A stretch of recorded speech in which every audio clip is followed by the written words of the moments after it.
Student, শুরু করছি আজকের ভিডিও। আজকের ভিডিও হচ্ছে দ্রবণ অধ্যায়ের গাণিতিক সমস্যার পার্ট 4 ভিডিও। পার্ট 4 ভিডিওতে আমি অভিস্রবণ চাপ সংক্রান্ত যে সকল গাণিতিক সমস্যা বিগত বছরগুলিতে এসেছিল সেগুলো নিয়ে আলোচনা করব এবং কিভাবে এর গাণিতিক সমস্যার সমাধান করা হয় তার পদ্ধতি এবং শর্টকাট নিয়মগুলো আলোচনা করব, যা তোমাদের সহজেই বোধগম্য হবে এবং পরীক্ষাতে যদি আসে তাহলে সহজেই তোমরা করতে পারবে। তোমরা অলরেডি জানো যে অভিস্রবণ একটি স্বতঃস্ফূর্ত প্রক্রিয়া। এই প্রক্রিয়ায় কম গাঢ়ত্বের অণুগুলো বেশি গাঢ়ত্বের দিকে ধাবিত হয়। এখানে দ্রাবক অণুর কথা বলা হয়েছে। তাহলে এখানে দেখতে পাচ্ছ ইউ আকৃতির একটি টিউব নল রয়েছে। এই নলে বাদিকটাতে বিশুদ্ধ দ্রাবক যেমন জল রাখা হয়েছে এবং ডান পাশে কিন্তু দ্রবণ রাখা হয়েছে। এইবার যদি এর মাঝখানে একটি অর্ধবৃত্ত পর্দা রাখা হয় তাহলে দেখা যায় যে দ্রাবক অণুগুলো মানে জলের অণুগুলো অর্ধবৃত্ত পর্দা দিয়ে সেটা দ্রবণে প্রবেশ করে এবং দ্রবণটিকে লঘু করার চেষ্টা করে। তাহলে এই স্বতঃস্ফূর্ত এই প্রক্রিয়াটিকেই বলা হয় অভিস্রবণ। এবার দেখি অভিস্রবণ চাপ কাকে বলে। এই যে স্বতঃস্ফূর্ত প্রক্রিয়া অর্থাৎ দ্রাবক অণু জলের যে গমন ঘটে কম ঘনত্ব থেকে বেশি ঘনত্বে, এটাকে বন্ধ করার জন্য আমাদের কি করতে হবে, যে দ্রবণ যেটা আছে সেই দ্রবণে আমাদের একটু চাপ প্রয়োগ করতে হবে। ঠিক আছে, এখানে চাপ প্রয়োগ করতে হবে। এখানে যদি আমরা চাপ প্রয়োগ করি তাহলে এই দ্রাবক অণুর গমনটা কিন্তু বন্ধ হয়ে যায়। ঠিক আছে, যে ন্যূনতম যে আমরা চাপটা দিব সেই চাপটাকেই বলা হবে অভিস্রবণ চাপ। তাহলে এখানে চাপটাকে পাই দিয়ে প্রকাশ করা হয়। এই চাপটা হচ্ছে সর্বনিম্ন চাপ, যে চাপে অভিস্রবণ প্রক্রিয়াটি বন্ধ হয়ে যায়। তাহলে এই চাপটাকে এটিএম এককে মানে অ্যাটমসফিয়ারিক প্রেশার এককে নির্ণয় করা হয়। এবার দেখব যে এই অভিস্রবণ প্রক্রিয়াটি কেন হয়, এর কারণটা কি। তোমাদের বইয়ে এই কারণটা দেওয়া আছে, একটু কারণটা নোট করবে। অনেক সময় যদি 1 নম্বর প্রশ্ন যদি চলে আসে তাহলে কারণটিকে লিখবে যে অর্ধবৃত্ত পর্দার উভয় পাশে দ্রাবকের রাসায়নিক বিভব সমান করার জন্য দ্রাবক অণু বেশি ঘনত্বে ধাবিত হয়। আর অভিস্রবণ চাপ নির্ণয় করার জন্য বিজ্ঞানী ভ্যান টপ একটি সমীকরণ দিয়েছে, যেটা তোমরা ডান দিকে দেখতে পাচ্ছ, যেটা ভ্যান টপ সমীকরণ নামে বিখ্যাত। এই ভ্যান টপ সমীকরণের 3টি সূত্র আছে। 3টি সূত্রের মধ্যে প্রথম এবং দ্বিতীয় সূত্র হচ্ছে ইকুয়েশন বেসড সূত্র। সেখানে প্রথম সূত্রে বলা ছিল যে অভিস্রবণ চাপ সেটা নির্ভর করে হচ্ছে দ্রাব অণু তার গাঢ়ত্বের উপরে। দ্বিতীয় সূত্রে বলা ছিল যে অভিস্রবণ চাপ সেটা দ্রবণের পরম উষ্ণতার সঙ্গে সমানুপাতি হয়। তাহলে এই দুটো সমীকরণকে যদি আমরা একত্রিত করি তাহলে যে সমীকরণটি পাই সেটা পাই প্রপোর্শনাল সিটি। এবার এখান থেকে যদি আমরা একটা ধ্রুবক দিয়ে সমান করি তাহলে পাই ইকুয়াল কে সিটি হয়, যেখানে কে ধ্রুবক। এবং বিভিন্ন পরীক্ষা করে দেখা গেছে যে পাই, সি এবং টি এদের মানগুলো বসিয়ে কের যে মানটা পাওয়া যায় সেটা কিন্তু গ্যাস ধ্রুবকের মানের সমান হয়। তাহলে যে সমীকরণটা হয় সেটা হচ্ছে পাই ইকুয়াল সিআরটি। কিছু কিছু গাণিতিক সমস্যায় পাই ইকুয়াল সিআরটি দিয়ে অঙ্ক করতে হয়, যেখানে অভিস্রবণ চাপটা চাওয়া হয়। আবার কিছু কিছু অঙ্কে কিন্তু যে দ্রবণের গাঢ়ত্ব নির্ণয় করতে বলা হয়। ঠিক আছে, আবার অনেক সময় দেখা যায় যে দ্রবণে মোলের সংখ্যা কত, মানে দ্রাবের মোল সংখ্যা কত। তাহলে এই ইকুয়েশনটাকে ফার্দার যেটা লেখা যায় সেটা হচ্ছে পাই ইকুয়াল কনসেন্ট্রেশন যেটা থাকবে বা গাঢ়ত্ব যেটা থাকবে সেটা হচ্ছে মোলারিটিতে, মানে হচ্ছে মোল পার লিটার। এই জন্য এটাকে N2 ডিভাইডেড বাই ভি লেখা হয় ইন্টু RT। তাহলে এই সমীকরণটা আমার মাদার ইকুয়েশন। এখান থেকে আমি নেক্সট এই ইকুয়েশনটায় আসতে পারি। যদি N2 চাওয়া হয় তাহলে এই ইকুয়েশনটা ইউজ করব। এরপর আরেকটা সমীকরণ আছে যে ক্ষেত্রে আণবিক ভর চাওয়া হয় দ্রাবের। সেক্ষেত্রে সমীকরণটাকে আমরা এইভাবে প্রকাশ করব যে পাই ইকুয়াল N2 জায়গায় লিখব W2 ডিভাইডেড বাই M2, অর্থাৎ দ্রাবের ভর ডিভাইডেড বাই দ্রাবের আণবিক ভর ডিভাইডেড বাই ভি RT। বাকি সবই ঠিক আছে। এই মাদার ইকুয়েশন থেকে আমরা এই দুটো ইকুয়েশন পাই। বিভিন্ন অঙ্কের ক্ষেত্রে যেরকমভাবে প্রশ্ন চাওয়া হবে সেইভাবে আমরা সেই ইকুয়েশনটাকে ব্যবহার করব। তো চলো এবার এখন আমরা ইয়ারের কোশ্চেনগুলোকে সমাধান করি। 2009-এর যে প্রশ্নটা এসেছিল সেটা হচ্ছে 27 ডিগ্রি সি উষ্ণতায় ইউরিয়ার একটি জলীয় দ্রবণের অভিস্রবণ চাপ 500 মিলিমিটার এইচজি। দ্রবণটিকে লঘু করার পর 42 ডিগ্রি সেলসিয়াস উষ্ণতায় এর অভিস্রবণ চাপ হয় 105 mmHg। দ্রবণটি কত গুণ লঘু করা হয়েছে? খুব ভালো কোশ্চেন। এটা সেট হয়েছিল 2009-এ। দেখো এই অঙ্কটা কী করে সমাধান করতে হয়। এখন দেখো এই অঙ্কটার মধ্যে কিন্তু দুটো কেস রয়েছে। তাহলে আমি এখন কেস নাম্বার 1 দিচ্ছি যে কী কেস আছে। প্রথম ঘটনায় বলা ছিল যে উষ্ণতা 27 ডিগ্রি যদি হয় তাহলে অভিস্রবণ চাপ হয় হচ্ছে 500 mmHg। তাহলে কিন্তু ইউরিয়ার গাঢ়ত্ব কিন্তু বলা নেই। এবার দ্রবণটাকে লঘু করলো, এবং উষ্ণতা চেঞ্জ হয়ে 42 ডিগ্রি হলো এবং অভিসরণ চাপ দেওয়া আছে, মানে দুটো অভিসরণ চাপ দেওয়া আছে। তাহলে আমরা যেটা অভিসরণ চাপের ইকুয়েশন জানি সেটা হচ্ছে পাই ইকুয়াল সিআরটি। এইবার কেস ওয়ানে পাইয়ের মানটা কী হবে, এটা পাই 1 ইকুয়াল C1 RT1। অ্যাকচুয়ালি যে পাইয়ের মানটা এটা নির্ভর করে মূলত দুটো ফ্যাক্টরের উপরে, একটা হচ্ছে গাঢ়ত্ব আর একটা হচ্ছে উষ্ণতা। তাহলে দুটো কেসে আমি এখানে কেস নাম্বার 2 দিয়ে দিই। কেস নাম্বার 2 এখানে আমি লিখতে পারি যে পাই 2 ইকুয়াল C2 RT2। তাহলে দেখো কেস ওয়ানে পাইয়ের মান যেটা দেওয়া আছে সেটা হচ্ছে 500 মিলিমিটার এইচজি, কিন্তু খেয়াল রাখতে হবে ভুল যেন না হয়, সেটা হচ্ছে পাই যেটা থাকবে সেটা সবসময় অ্যাটমসফিয়ারিক প্রেশারে নিব, কনসেন্ট্রেশন যেটা থাকবে সেটা মোলারিটিতে নিতে হয়, আর টি যেটা থাকবে সেটা কিন্তু কেলভিনে নিতে হয়, তা নাহলে কিন্তু অঙ্ক ভুল হয়ে যাবে।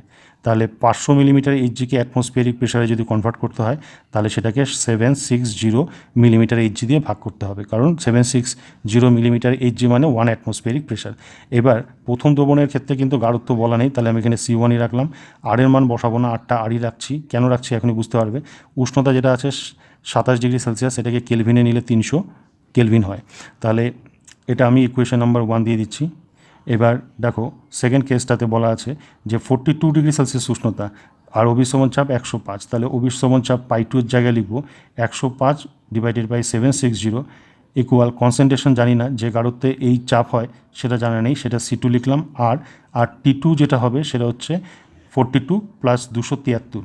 তাহলে এটা যোগ করলে যেটা হয় সেটা 42 প্লাস 273 আপাতত লিখলাম, ঠিক আছে। এবার এটাকে ইকুয়েশন নাম্বার 2 দিলাম। এবার আমার কাজ হচ্ছে, বইয়ে একরকমভাবে করা আছে কিন্তু আমি যেভাবে করছি খুব সহজ পদ্ধতিটাকে অনুসরণ করো, দেখবে খুব সহজেই এটা সমাধান হয়ে যাবে।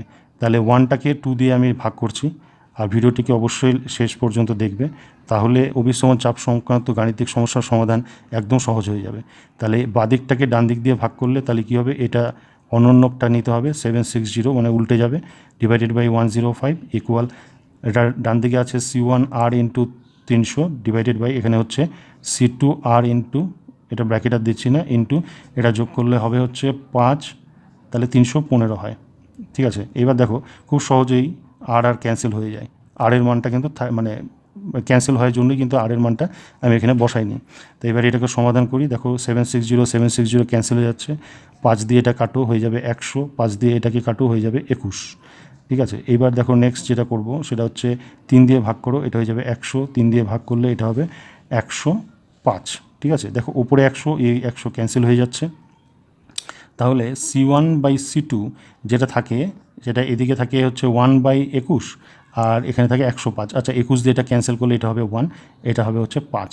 তাহলে কী দাঁড়াচ্ছে, বাদিকটা দাঁড়াবে হচ্ছে 1/1 আর ডান দিকটা দাঁড়াবে হচ্ছে C1 divided by C2 into 5, এই 5টা রয়েছে, ঠিক আছে। এবার আমি যদি C1/C2 লিখি তাহলে C1/C2, তাহলে 5টা এখানে গুণ হবে 5/1, তাহলে হয়ে যাবে এটা 5/1, তার মানে 5। তাহলে এখানে কি দাঁড়ালো, C1 ইকুয়াল 5 ইন্টু C2, অর্থাৎ প্রাথমিক যে গাঢ়ত্ব ছিল সেটা হচ্ছে অন্তিম গাঢ়ত্বের 5 গুণ, অথবা উল্টোভাবে যদি বলি C2র মান কী হবে C1 ডিভাইডেড বাই 5, অর্থাৎ অন্তিম যেটা গাঢ়ত্ব সেটা প্রাথমিক গাঢ়ত্বের 5/1 তাহলে গাঢ়ত্ব হচ্ছে কমে গেছে। তাহলে এখানে এটাকে বলা যায় কত গুণ কমেছে, উত্তর হচ্ছে 5 গুণ কমেছে। তাহলে এখানে এটাই চাওয়া হচ্ছিল যে দ্রবণটি কত গুণ লঘু করা হয়েছে, উত্তর হবে হচ্ছে 5 গুণ, তাহলে উত্তরটা হবে 5 গুণ লঘু করা হয়েছিল, ঠিক আছে। এরপর আসি 2011 প্রশ্ন। 2011 কোশ্চেনে এসেছিল জলে 18 গ্রাম গ্লুকোজ দ্রবীভূত করে 500 ml দ্রবণ তৈরি করা হলো, 27 ডিগ্রি সি উষ্ণতায় ওই গ্লুকোজ দ্রবণের অভিস্রবণ চাপ গণনা করো। তাহলে এখানে একটা প্রশ্ন আছে যেখানে দুটো কোশ্চেন আছে, সেকেন্ডে আরেকটা কোশ্চেন আছে। তাহলে ফার্স্ট কোশ্চেন হচ্ছে অভিস্রবণ চাপ অর্থাৎ পায়ের মান নির্ণয় করো। এবার বলেছে যে ওই দ্রবণটি ইউরিয়ার একটি জলীয় দ্রবণের সঙ্গে আইসোটোনিক, ইউরিয়া দ্রবণের গাঢ়ত্ব গ্রাম লিটার ইনভার্সে কত। খুব ভালো কোশ্চেন এসেছিল, এই ধরনের কোশ্চেন যেই তো আসতে পারে, তা তোমরা ভালো করে দেখো যে কী করে সমাধান করি।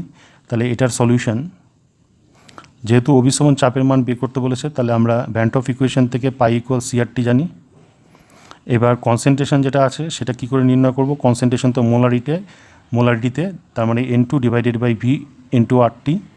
নেক্সট স্টেপে কী করব, N2 যেটা আছে সেটাকে লিখতে পারি আমি W2 ডিভাইডেড বাই M2। তোমরা যারা আগে ভিডিও আমরা দেখেছো তাহলে তোমরা জানো যে কী করে আমি সমাধানটা করি, যে N2 জায়গায় আমি W2/M2 লিখলাম ইন্টু RT। এবার সমস্ত মানগুলোকে আমরা বসিয়ে দিই, যে W2 এর মান যেটা হবে সেটা হচ্ছে 18 গ্রাম গ্লুকোজ দ্রবীভূত করা হয়েছে, ডিভাইডেড বাই M2 মানে হচ্ছে গ্লুকোজের আণবিক ভর, তা গ্লুকোজের সংকেত হচ্ছে C6H12O6। দেখবে carbon 12 × 6 plus hydrogen 1 × 12 plus oxygen 16 × 6, এটা যদি করো তাহলে এটা টোটাল ভ্যালু আসে 180। তাহলে M2 এর মান হচ্ছে 180 ডিভাইডেড বাই আয়তন যেটা আছে সেটা হচ্ছে 500 ml, এটাকে লিটারে কনভার্ট করলে 500 ডিভাইডেড বাই 1000 করতে হবে। আর এর মান হচ্ছে 0.082, এটা অনেক সময় দিয়ে দেওয়া থাকে, না দিয়ে দেওয়া থাকলে এটা মুখস্থ রাখবে। ইনটু টেম্পারেচারটা হচ্ছে 27 ডিগ্রি সেলসিয়াস উষ্ণতায় আছে, তাহলে এটা 300 কেলভিন হবে। এবার দেখো আমি এটাকে কিছুটা সিম্পলিফাই করেছি, এটাকে যদি ফার্দার যদি সিম্পলিফাই করি তাহলে যে উত্তরটা আসে তোমরা ক্যালকুলেটারে করে দেখো। এটার মান যেটা আসে সেটা হচ্ছে 4.92। তাহলে এটার ইউনিটটা কী হবে, পাই হচ্ছে এটিএমে হয়, তাহলে হবে এটিএম, অ্যাটমসফিয়ারিক প্রেশার। এবার এটার সঙ্গে বলা হয়েছে যে ইউরিয়ার একটি জলীয় দ্রবণ, এর সাথে আইসোটনিক, তার মানে ইউরিয়ার যে দ্রবণটা হবে সেই দ্রবণেরও কিন্তু পাইয়ের মান একই হবে, সেটা হচ্ছে 4.92 এটিএম। ঠিক আছে, এবার বলেছে যে ইউরিয়ার এই দ্রবণটার গাঢ়ত্ব নির্ণয় করতে হবে, সেটা কিসে, গ্রাম লিটার ইনভার্সে নির্ণয় করতে হবে। তাহলে আমরা এই পাইয়ের যে সমীকরণটা জানি, পাই ইকুয়াল CRT লিখে দিলাম। পাইয়ের মান হচ্ছে ইউরিয়ার 4.92, কনসেন্ট্রেশনটা জানা নেই, আর এর মান হচ্ছে 0.082, আর উষ্ণতা হচ্ছে 300 কেলভিন, যেহেতু 27 ডিগ্রিতে আইসোটনিক। এবার এখান থেকে কনসেন্ট্রেশনটা যদি বের করি তাহলে হবে 4.92 ডিভাইডেড বাই 0.082 ইন্টু 300। ঠিক আছে, এটাকে সমাধান করলে যে মানটা আসে সেটা হলো মান হয় 0.2, অর্থাৎ ইউরিয়ার যে গাঢ়ত্ব এই দ্রবণে সেটা হবে 0.2 m, অর্থাৎ মোল পার লিটার। এবার এই গাঢ়ত্বে উত্তরটা চাওয়া হয়নি, উত্তরটা চাওয়া হয়েছে গ্রাম লিটার ইনভার্সে চাওয়া হয়েছে। তাহলে আমরা কি জানি যে মোলটাকে এখন আমার গ্রামে করে দিলে তাহলে হয়ে যাবে, লিটার ইনভার্স আছে। তাহলে 1 মোল ইউরিয়ার ফর্মুলা হচ্ছে CONH2, যদি না দেওয়া থাকে আণবিক ভর তাহলে তোমরা এই ফর্মুলা দিয়ে বের করতে পারবে সহজে। কার্বন 12, অক্সিজেন 16, নাইট্রোজেন 14, হাইড্রোজেন 1 × 2 অর্থাৎ এইরকমভাবে। এই যে দেখতে পাচ্ছ ক্যালকুলেশনটা, এই ক্যালকুলেশন যদি করো তাহলে দেখবে ইউরিয়ার আণবিক ভর হয় 60, তাহলে 60 গ্রামে কিন্তু 1 মোল হয়, তাহলে এখানে কত মোল আছে, 0.2 মোল, তাহলে 0.2 × 60 হয়ে যাবে গ্রাম লিটার ইনভার্স। তাহলে এটাকে গুণ করলে 0টা দিয়ে কাটি, পয়েন্টটা উঠে গেল, 6 × 2 = 12, তাহলে 12 গ্রাম লিটার ইনভার্স। তাহলে আমার উত্তরটা কিন্তু এটা। ঠিক আছে, এবার একটা জিনিস দেখো খুব ভালো, এটা যদি MCQতেও থাকে তাহলে কিন্তু সহজে বের করা যায়। কীভাবে বের করতে হয় দেখে নাও। দ্রবণের মধ্যে আমি গ্লুকোজ দেই চাই ইউরিয়া দিই, যেটাই দ্রাব্য দেই না কেন, তার মোল সংখ্যার উপরে কিন্তু নির্ভর করে অভিস্রবণ চাপ। তাহলে প্রথম ক্ষেত্রে মোল সংখ্যা কত, 500 ml এর মধ্যে আমি 18 গ্রাম গ্লুকোজ দিয়েছি, তাহলে এই 18 গ্রাম গ্লুকোজ এর মোল সংখ্যা হচ্ছে 18 ডিভাইডেড বাই 180। ঠিক আছে, এবার এটার মান হবে হচ্ছে 1/10, অর্থাৎ 0.1 মোল। তাহলে 0.1 মোল গ্লুকোজ 500 ml দ্রবণের মধ্যে থাকলে যা অভিস্রবণ চাপ হবে, 500 ml আরেকটি ইউরিয়ার দ্রবণের মধ্যে ইউরিয়ার পরিমাণও যদি 0.1 মোল হয় তাহলে একই অভিস্রবণ চাপ কিন্তু হবে। ঠিক আছে, তাহলে 0.1 মোল ইউরিয়া তার মানে কত, সেটা হচ্ছে 0.1কে 60 দিয়ে গুণ করতে হবে, তাহলে হবে হচ্ছে 6 গ্রাম। 6 গ্রাম ইউরিয়া হবে, এই 6 গ্রাম ইউরিয়া থাকবে 500 ml দ্রবণের মধ্যে। তাহলে আমাকে যেটা গাঢ়ত্ব বের করতে বলা হয়েছে গ্রাম লিটার ইনভার্স, তার মানে হাফ লিটারে যদি 6 ml থাকে তাহলে 1 লিটারে কত হবে, 6 × 2, অর্থাৎ 12 গ্রাম ইউরিয়া থাকবে। দেখো এই কনসেপ্টের মাধ্যমে কত সহজেই আমরা ইউরিয়ার গ্রাম পার লিটারে উত্তরটা বের করে নিতে পারছি। তাহলে এটাকে আমি এই শর্টকাট মেথডে তখনই করব যখন MCQ এর কোশ্চেন থাকবে। এ হলো 2011 খুব ভালো কোশ্চেন। এরপর নেক্সট এখানে যে ধরনের প্রশ্নগুলো আলোচনা করা আছে ইয়ারের কোশ্চেনগুলো তোমরা ভালো করে দেখো সমাধান কী করে করতে হয়, তাহলে তোমাদের কিন্তু উচ্চ মাধ্যমিক পরীক্ষায় হলে বসে কোনো অসুবিধা হবে না, সহজেই মনে পড়বে। ভিডিওটি শেষ পর্যন্ত দেখো। বলা আছে 300 কেলভিন উষ্ণতায় 500 ml 2.5% ইউরিয়ার জলীয় দ্রবণের সঙ্গে 500 ml 2% সুক্রোজের জলীয় দ্রবণ মেশানো হলো। মিশ্র দ্রবণের অভিসরণ চাপ গণনা করো। মাথায় রাখবে যে দ্রবণের মধ্যে যেই দ্রাবই আমরা দিই না কেন, সেটা ইউরিয়া হোক বা সুক্রোজ হোক, যেই দ্রাবই দিই না কেন, শুধুমাত্র দ্রাবের মোল সংখ্যার উপরে অভিসরণ চাপটা নির্ণয় করে। এবার দেখো কিছুটা ছবি এঁকে আমি বোঝানোর চেষ্টা করি। প্রথম পাত্রে 500 ml এর মধ্যে 2.5% ছিল হচ্ছে ইউরিয়া। এবার 2.5% অর্থাৎ শতকরায় কিন্তু গাঢ়ত্ব দেওয়া। এই 2.5% বলতে কি বুঝি, যে 100 গ্রাম 100 ml এর মধ্যে 2.5 গ্রাম কী রয়েছে, ইউরিয়া রয়েছে। তাহলে দ্রবণটার আয়তন 500 ml, সুতরাং 500 ml এর মধ্যে থাকবে 2.5 ইন্টু 5 গুণ, 100তে যা 500তে 5 গুণ, অর্থাৎ এটা হবে হচ্ছে 12.5 গ্রাম ইউরিয়া থাকবে। এবার দ্বিতীয় দ্রবণের ক্ষেত্রে সুক্রোজ এর পরিমাণ কত, 2%, অর্থাৎ 100 ml এর মধ্যে থাকবে হচ্ছে 2 গ্রাম। তাহলে 500 ml আছে, তাহলে 500 ml এ অবশ্যই 5 দুগুণে 10 গ্রাম সুক্রোজ থাকবে। তাহলে আমি এটা কিন্তু দ্রাবের ভরটা শুধুমাত্র বের করলাম। তাহলে আমি একটু আগে বললাম অভিসরণ চাপ হচ্ছে মোল সংখ্যার উপরে নির্ভর করে। তাহলে দ্রাবের দুই ক্ষেত্রেই মোল সংখ্যাটা বের করতে হবে। তাহলে N2 এর মান কত হবে, দ্রাবের ভর 12.5 ডিভাইডেড বাই ইউরিয়ার, আগের অঙ্কটাতে দেখলাম ইউরিয়ার আণবিক ভর হচ্ছে 60, তাহলে 60 দিয়ে ভাগ করলে 12.5/60 হলো প্রথম দ্রবণে দ্রাবের মোল সংখ্যা। এবার দ্বিতীয় দ্রবণে দ্রাব্য যেটা আছে সেটা হচ্ছে সুক্রোজ। সুক্রোজটা কিন্তু মাথায় রাখবে আসলে চিনি, তার ফর্মুলা কি C12H22O11। সুক্রোজের আণবিক ভর কী করে বের করব, কার্বনের পারমাণবিক ভর 12 × 12 প্লাস হাইড্রোজেন 1 × 22 আর অক্সিজেন 16 × 11। এটা যদি ক্যালকুলেট করো তাহলে দেখবে 342 আসে হচ্ছে সুক্রোজের আণবিক ভর।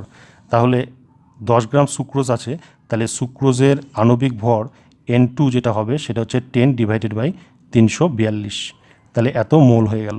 তাহলে আমি দুই পাত্রের দ্রাবের মোট মোল সংখ্যা আমি পেয়ে গেলাম, এটা প্লাস এটা হবে। তাহলে যে দ্রবণটা তৈরি হবে তার আয়তন কত হবে, তার আয়তন 500 + 500 মানে 1000 ml, অর্থাৎ 1 ml হবে। এতে টোটাল মোল সংখ্যা কত হবে, এই হচ্ছে মোট মোল সংখ্যা। তাহলে আমাকে কি করতে হবে, মিশ্র দ্রবণে অভিসরণ চাপ নির্ণয় করতে হবে। তাহলে ভ্যান টপের ইকুয়েশন পাই = CRT। এবার পাই = C, কনসেন্ট্রেশনটা কী হবে, মোল সংখ্যা ডিভাইডেড বাই আয়তন। তাহলে মোল সংখ্যা হচ্ছে এটা, আর আয়তন 1 লিটার মানে বাই 1 হবে, তাহলে এটাই থাকবে। তাহলে কনসেন্ট্রেশন লিখবো হচ্ছে 12.5 ডিভাইডেড বাই 60 + 10 ডিভাইডেড বাই 342, এটা হলো কনসেন্ট্রেশনটা।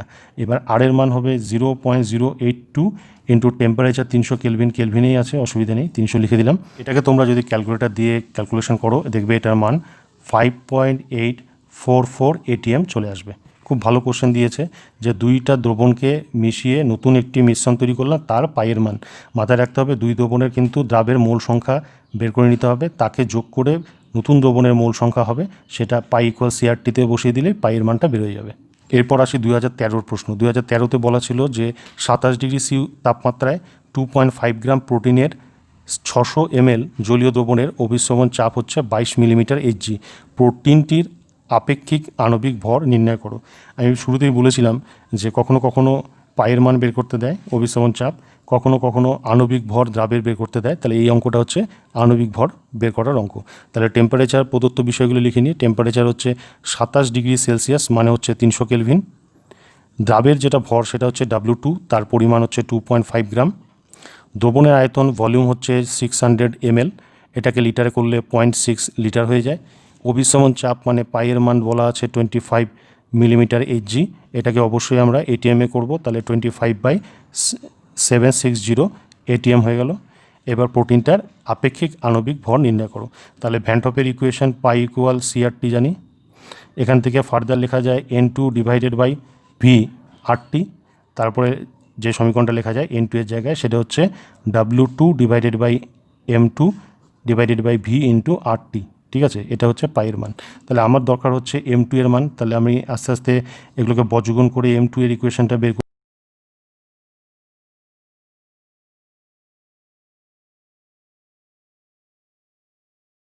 তাহলে এগুলো সবই দেওয়া আছে, মানগুলো শুধু বসিয়ে দিতে হবে। W2 এর মান হচ্ছে 2.5 গ্রাম, আর এর মান 0.082 300 কেলভিন ডিভাইডেড বাই ভলিউম হচ্ছে 0.6 লিটার, আর পাইয়ের মানটা হচ্ছে 25। তাহলে এটা ক্যালকুলেট করলে M2 অর্থাৎ প্রোটিনের আপেক্ষিক আণবিক ভর বের হবে। এখানে একটা ভুল হয়েছে যে পাইয়ের মান হচ্ছে 25/760, তাহলে 25/760 করলে কিন্তু 760 উপরে গুণ হয়ে যাবে। তাহলে এবার এটা ক্যালকুলেট করি, এটার মান আসে হচ্ছে 3116। তাহলে এককটা কী হবে, আণবিক ভরের একক হচ্ছে মোল লিটার ইনভার্স। তাহলে এটা হচ্ছে আনসার 2013। 16 যে প্রশ্নটা সেটা একটু দেখে নাও, যে 27 ডিগ্রি সি উষ্ণতায় একটি 0.02 মোলার ইউরিয়ার জলীয় দ্রবণের অভিশমন চাপ কত হবে। তাহলে প্রশ্নটা একদমই সোজা। তাহলে আমরা প্রদত্ত বিষয়গুলো লিখে দিই। পাই ইকুয়াল সিআরটি আমরা জানি, তাহলে পাইয়ের মান যেটা আছে সেটা নির্ণয় করতে হবে। সি মানে হচ্ছে কনসেন্ট্রেশন, বলা আছে 0.02 মোলার, তাহলে এটাই হবে 0.02। আর এর মান জানি 0.082, আর টি এর মান হচ্ছে 27 ডিগ্রি, মানে আমরা জানি 273 যোগ করলে 300 হয়ে যায়। তাহলে এই উত্তরটা আসবে অবশ্যই এটিএমে। তাহলে এটার মান হয়, ক্যালকুলেটারে হিসাব করো, দেখো এটার মান আসবে 0.492 এটিএম। খুব সোজা অঙ্ক দিয়েছিল 2 নম্বরে। এরপর নেক্সট 2018তে একটা অঙ্ক এসছে, অঙ্কটা হচ্ছে 37 ডিগ্রি সি উষ্ণতায় একটি 2 লিটার জলে কত গ্রাম গ্লুকোজ দ্রবীভূত করলে তা রক্তের সঙ্গে আইসোটোনিক হবে। পাই রক্ত, অর্থাৎ রক্তের অভিশমন চাপ 7.65 এটিএম দেওয়া আছে। তাহলে তোমাকে যে দ্রবণটা তৈরি হবে তার পাইয়ের মান কিন্তু বলাই আছে। তাহলে পাই যেটা হবে সেটা হবে 7.65, তাহলে এটা আইসোটোনিক হবে না। টেম্পারেচার দেওয়া আছে, টেম্পারেচার হচ্ছে 37 ডিগ্রি সেলসিয়াস। এটার সাথে যদি আমি 273 যদি যোগ করি, 310 কেলভিনে উত্তরটা আসবে। ঠিক আছে, ভলিউম যেটা আছে আয়তন 2 লিটার দেওয়া আছে। তাহলে কি দ্রবীভূত করব, গ্লুকোজ। ঠিক আছে, গ্লুকোজ কত গ্রাম দ্রবীভূত করব, আমি ধরলাম যে W2 গ্রাম দ্রবীভূত করব। আর গ্লুকোজের আণবিক ভর M2 আমরা জানি 180 গ্রাম মোল ইনভার্স। তাহলে ভ্যান টপের ইকুয়েশন পাই ইকুয়াল সিআরটি লিখে নিলাম। এবার আমাকে কি করতে হবে, কনসেন্ট্রেশনের জায়গাটাকে আমাকে ওই এইভাবে লিখতে হবে যে N2 divided by V into RT। Next স্টেপে N2 জায়গায় লিখবো হচ্ছে W2 বাই M2, অর্থাৎ আণবিক ভরটা না আনতে পারলে কিন্তু অঙ্কটা পৌঁছানো যাবে না, সমাধানের জায়গায় পৌঁছানো যাবে না। দেখো N2 লিখলাম W2 by M2 divided by V into RT। এইবার এখান থেকে যেটা করব সেটা হচ্ছে কত গ্রাম আমি গ্লুকোজ দ্রবীভূত করেছি, অর্থাৎ W2 এর মানটা নির্ণয় করতে হবে।